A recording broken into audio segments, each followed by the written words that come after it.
¿Qué tal, amigos de Diario? Tenemos en este momento una entrevista excepcional, de lo más interesante. Es difícil presentar a Javier Rupérez, es difícil presentarle porque realmente tiene un currículum extenso, apabullante, tiene experiencia diplomática, tiene una experiencia de vida también tremenda.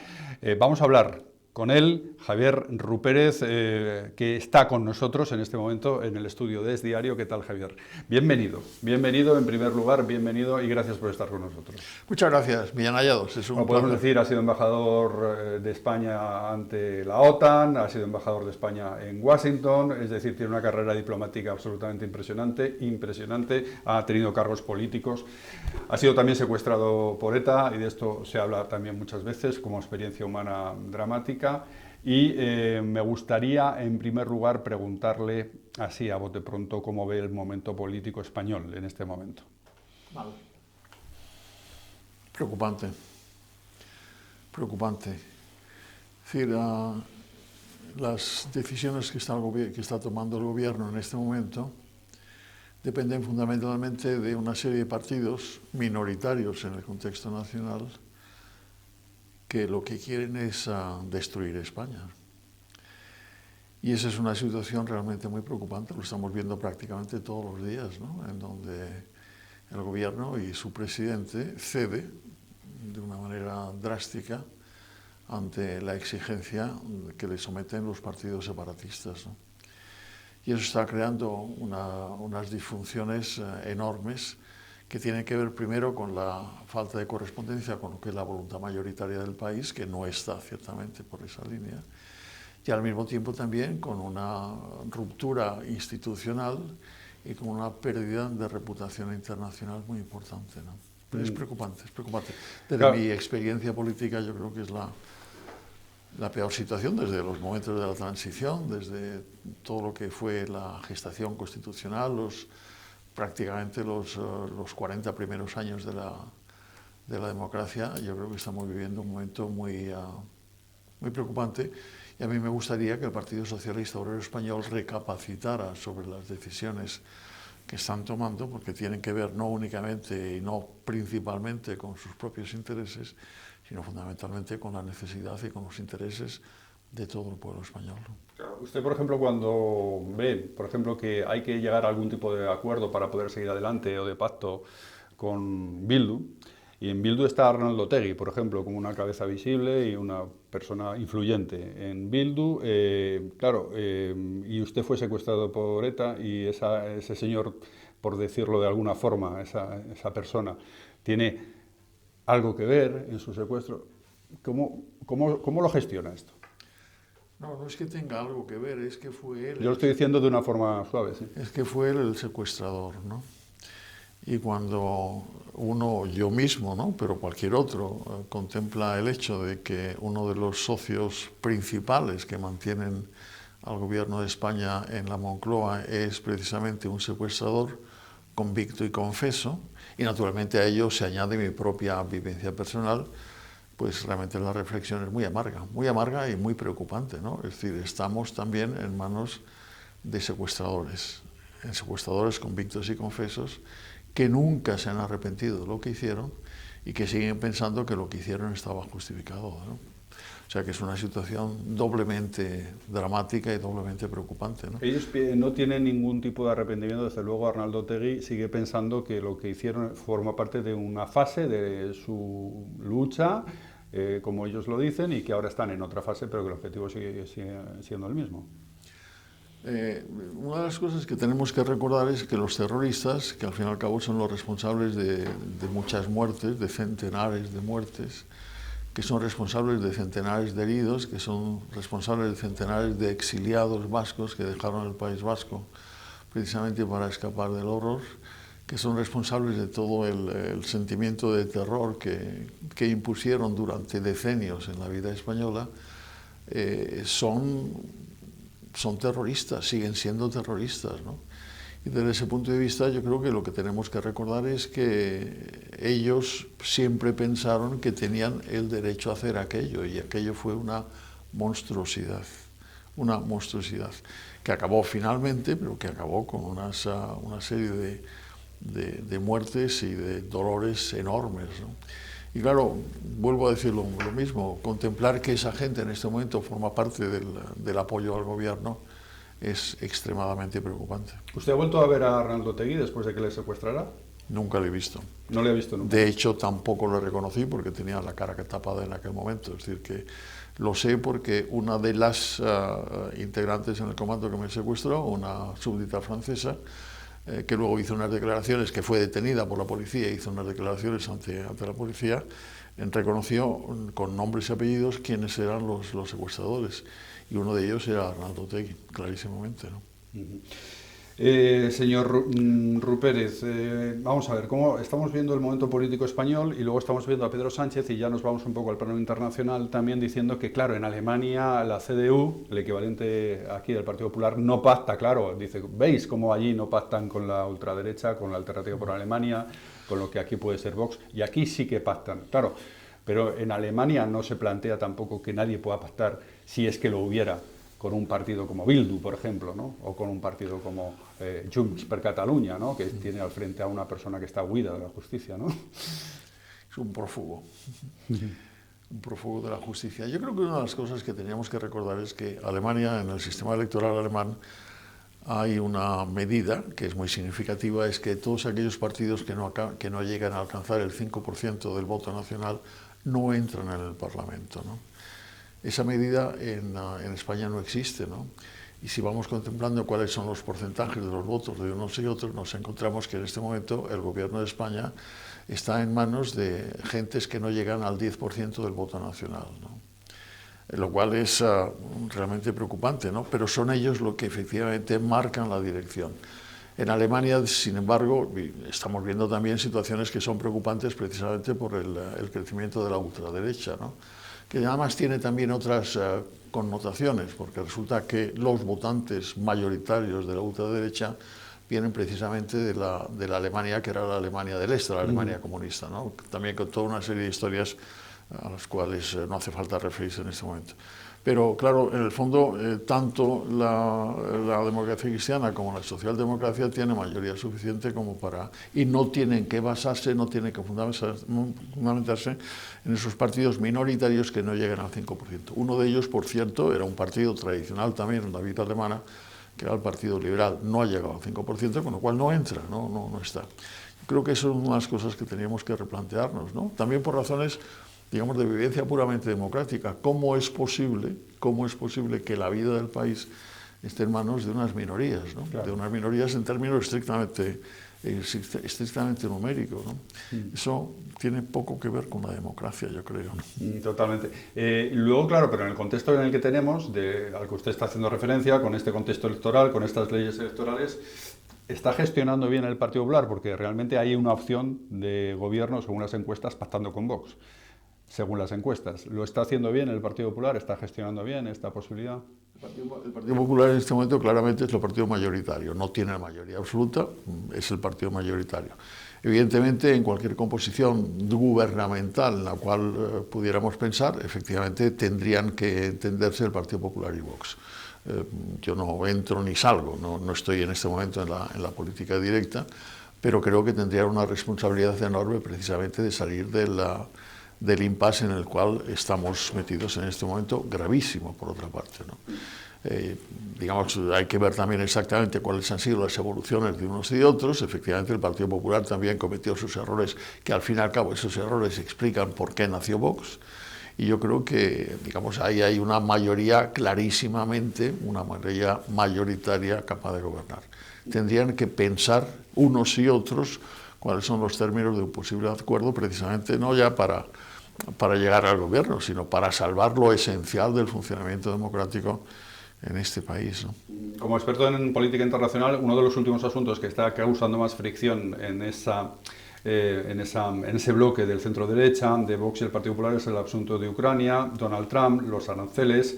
El Partido Popular se está posicionando en favor de Ucrania, se está posicionando en contra de esta irrupción de Donald Trump en el asunto, se está posicionando a favor de lo que se está haciendo en la Unión Europea, pero lo que se está haciendo en la Unión Europea es suficiente para marcar una posición distinta y diferente a lo que está ocurriendo con Donald Trump y con Ucrania.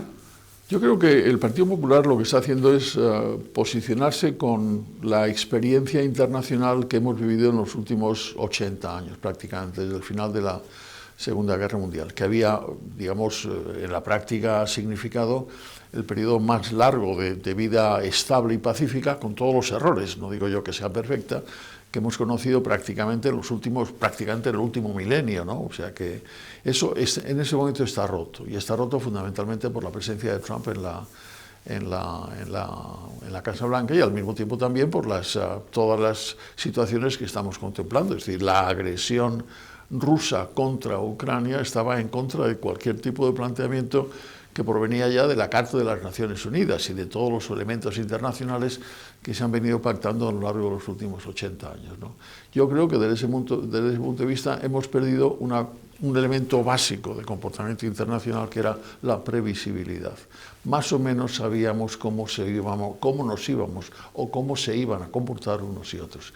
En este momento lo tenemos perdido. Es decir, contemplar a unos Estados Unidos que pactan con el agresor, que es un criminal de guerra, según las instituciones internacionales, que es Putin, precisamente, para acabar imperfectamente con una guerra que al mismo tiempo también suponía un destrozo brutal de la norma internacional, es algo enormemente preocupante.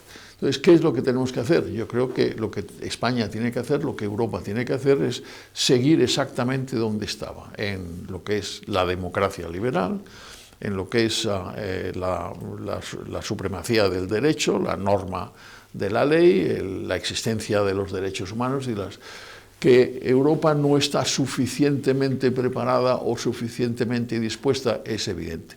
Que tenemos que mejorar las normas interiores y exteriores de comportamiento de Europa, es evidente.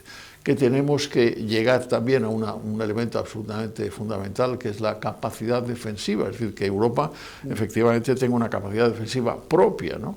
Es evidente.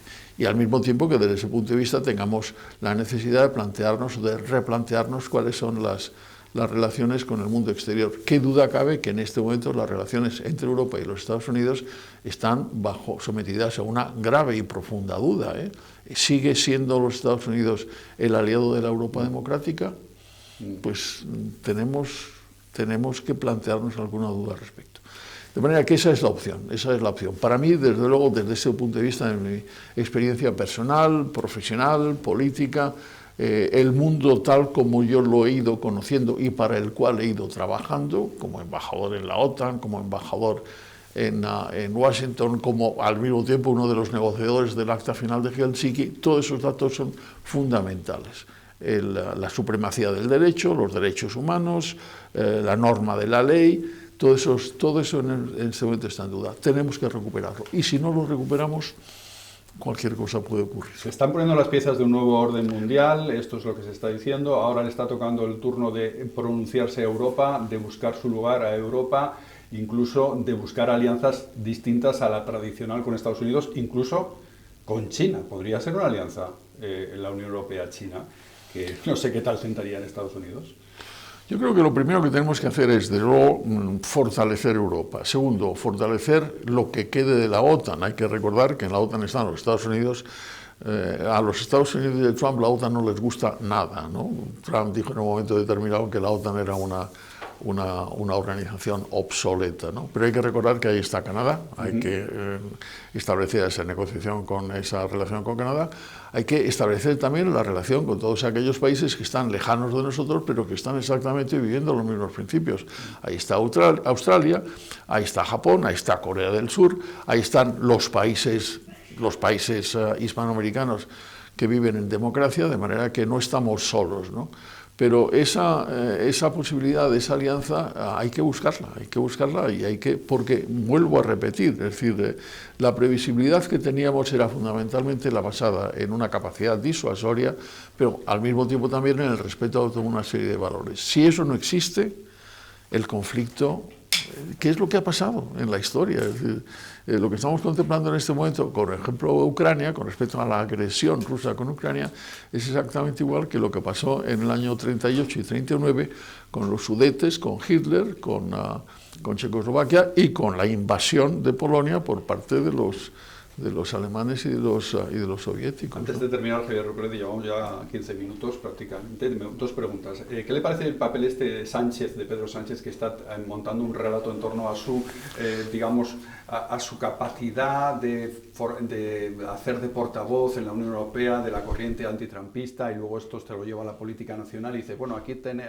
estoy yo para frenar toda esta ola reaccionaria, y estoy yo aquí, por supuesto, también para frenar el bloque PP-Vox, porque como los de Vox son amigos de Trump, pues este es mi papel en el mundo y en España. ¿Qué le parece ese relato? Yo creo que primero convendría que a ese tipo de planteamientos internacionales no les diera necesariamente un planteamiento nacional, ¿no? Yo creo que lo que tiene que hacer Sánchez es procurar lo que no está procurando, que es recuperar el sentido de la vida democrática española. Estamos contemplando una desviación, una degradación de las normas democráticas que es muy grave, ¿no? Segundo, desde ese punto de vista, que deje de hablar de Vox. Ya sabemos que en el fondo lo que está haciendo cuando habla de Vox es también incluir al Partido Popular. Dejemos esos temas, ¿no? A mí me parece muy bien que esté en contra de Trump, pero en este momento también hay que reconocerlo, y soy el primero en lamentarlo, la solidez, la virtualidad, la capacidad, la resonancia internacional de España no es de la mejor de las posibles, ¿no? De manera que todo ese tipo de planteamientos no tienen digamos, el eco que podrían tener. Yo creo que está bien que esté en contra de Trump, está bien también, tenemos todo que considerar también qué es lo que hacemos con los americanos, ¿no?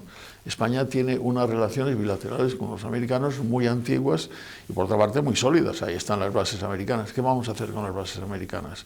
¿Le vamos a decir a Trump que las retire? De manera que tengamos cuidado desde ese punto de vista, y tengan cuidado aquellos que son responsables directos de la vida política, ¿no? Yo creo que es uno de los temas. También hay muchos, digamos, que optan pura y simplemente por el pragmatismo. Yo creo que hay que tener una idea muy clara de lo que está ocurriendo, pero al mismo tiempo también hay que tener una capacidad de decisión para evitar lo peor, ¿no? Para evitar lo peor. Y vamos a ver desde ese punto de vista qué es lo que hay que hacer. Y la última pregunta que quería hacerle, señor Pérez, es, ha estado hablando usted de la pérdida de influencia internacional de España. Desde luego, donde ha tenido más influencia España tradicionalmente, también en las últimas décadas, es en el ámbito iberoamericano. ¿Cómo está gestionando España asuntos así tan delicados, pero tan claros, como el de Venezuela, por ejemplo?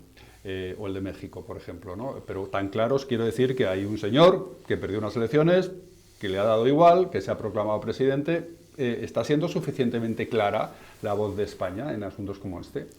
A mí me gustaría que me explicaran qué es lo que hacía la señora Delcy aquí en Madrid hace un par de años, ¿no?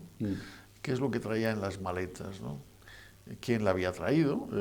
Y que, por ejemplo, el señor Ábalos, que en este momento pues parece que tiene algún problema de tipo judicial, que podría acabar incluso con su libertad, pues que nos explicara exactamente cuál era la relación que se había establecido con esa señora, que por otra parte, al llegar a España, al entrar en España, estaba también violando una decisión que había tomado la Unión Europea, que era considerar a todos los venezolanos gubernamentales incapaces de entrar en Europa, ¿no?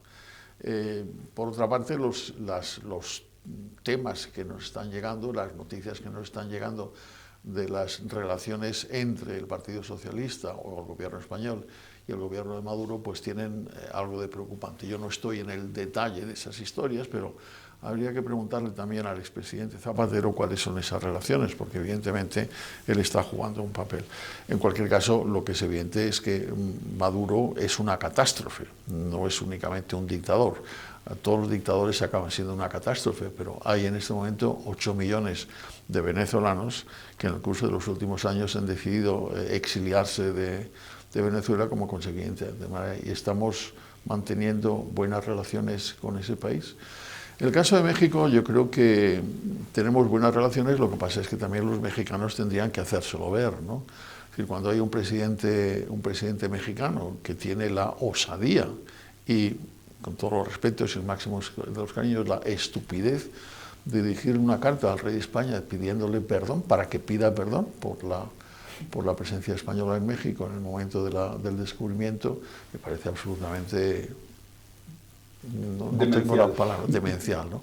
O cuando tenemos a su sucesora, la señora Sheinbaum, que en el momento de tomar posesión como presidenta de México, decide no invitar al rey de España en el acto de la posesión, ¿qué es lo que están buscando? ¿Qué es lo que están buscando? Es un planteamiento neoindigenista a efectos únicamente, digamos, recuperemos un poco el sentido de la historia. Es decir, España no tiene nada de qué arrepentirse, nada de qué arrepentirse. Por otra parte, hay toda una serie de manifestaciones históricas y de pruebas históricas que así lo demuestran. Y de manera que, y por otra parte, hemos tenido, y yo creo que desde el punto de vista de las relaciones normales, digamos, diarias, seguimos teniendo relaciones normales con México. Pero claro, la cantidad de ciudadanos mexicanos que están viviendo en España, la cantidad de ciudadanos españoles que están viviendo en México, la historia de las relaciones entre los dos países, hombre, por Dios, no tiene absolutamente ningún sentido que por razones puramente de delirio eventual se pongan en peligro. De Malinche, por cierto, el musical famoso de Nacho Cano, el musical de Nacho Cano, Malinche, el famoso musical que recoge toda esta historia. Claro, claro. ¿Lo ha visto? No lo he visto, pero he oído hablar de él. Pero también hay toda una serie de libros recientes, históricos, que hablan precisamente de que no hay nada por lo que pedir perdón, ¿no? A mí me parece, hablando mal y pronto, una estupidez. Pues Javier Rupérez, ha sido un honor y un lujo tenerle aquí en el estudio de Es Diario, hablando un poco de todo, pero sobre todo también de la política internacional. Muchas gracias. Es un placer, muchas gracias. Bueno, pues Javier Rupérez, interesantísima entrevista con esta persona que es una auténtica eminencia dentro de la política española, dentro de la política internacional y una de nuestras claras representaciones diplomáticas en el mundo. Javier Rupérez en Es Diario. Es Diario, es noticia.